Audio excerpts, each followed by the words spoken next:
I'm Olivia Whitaker, 39, the invisible middle child. Growing up in the adobe compound outside Santa Fe, I learned to speak in footnotes. My older brother Cole was the heir, the loud and golden.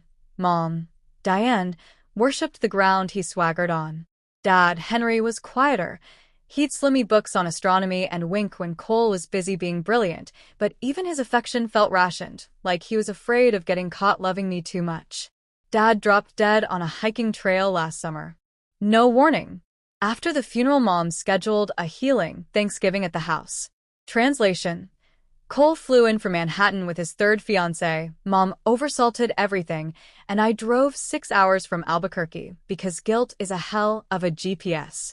Dinner was a masterclass in erasure. Cole bragged about closing a 9-figure fund. Mom toasted my brilliant son. When I mentioned making partner at the architecture firm, Cole actually patted my hand and said, "Cute, Liv. Still drawing pretty buildings."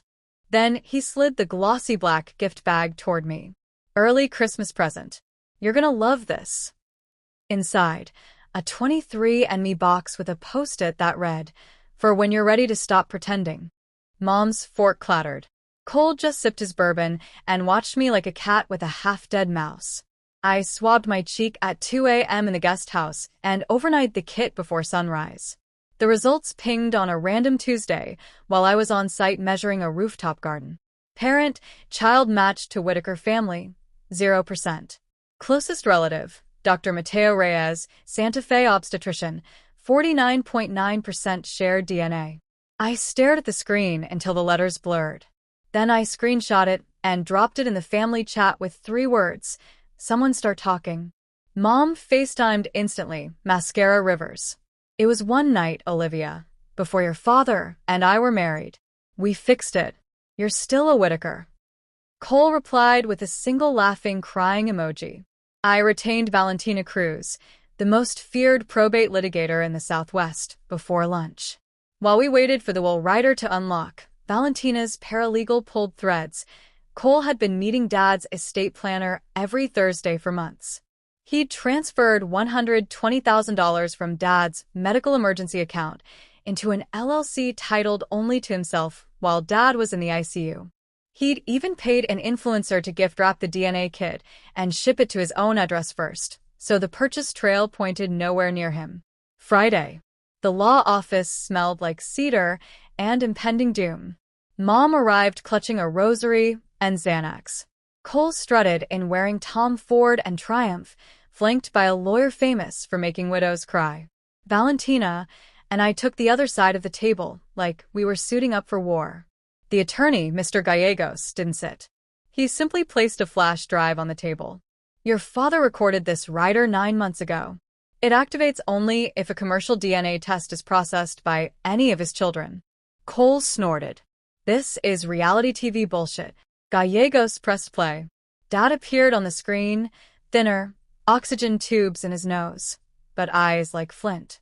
"If you're watching this, someone decided to hurt Olivia with the truth instead of trusting me to tell it. So here it is. I've known since she was 3 that she carries another man's blood. I signed the birth certificate anyway. I walked her to kindergarten. I paid for college. I love her with my whole soul. Therefore, I leave her 75% of my estate outright. The ranch, the gallery building downtown, the Vanguard accounts. To my son Cole, I leave 15%, provided he never challenges this document. Contest it, and he gets nothing and repays every dime he's already taken with interest. The DA gets the forgery file the same day."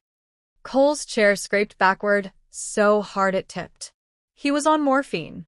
He wasn't competent. Gallegos slid a folder across the table. Medical records showing Dad lucid, competency exams signed by 2 doctors. Another folder. Bank surveillance stills of Cole signing over funds with Cole's hand literally guiding the pen. Mom whispered, "Cole, stop." But it came out broken. Dad's voice filled the room one last time, soft now, just for me. "Livy, you spent your life shrinking so other people could feel tall. Stop. The stars you love, loud women. Take up all the sky you want. I was never your father by accident. I chose you every single day." Cole's lawyer stood. We'll see you in court. Valentina smiled for the first time all morning. Please do. Discovery starts Monday. They never made it to court. Cole's challenge was dismissed in 48 hours. The no contest clause kicked in like a guillotine.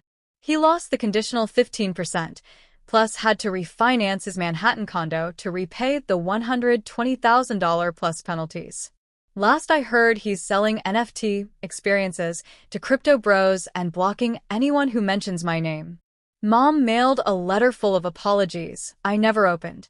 I donated the ranch to a land trust for at-risk teens and moved to Portugal with the rest, designing off-grid houses under a sky so big it finally fits me. Every November, I get an anonymous card postmarked New York with no return address. Inside, just a single line in Cole's handwriting. You stole what was mine.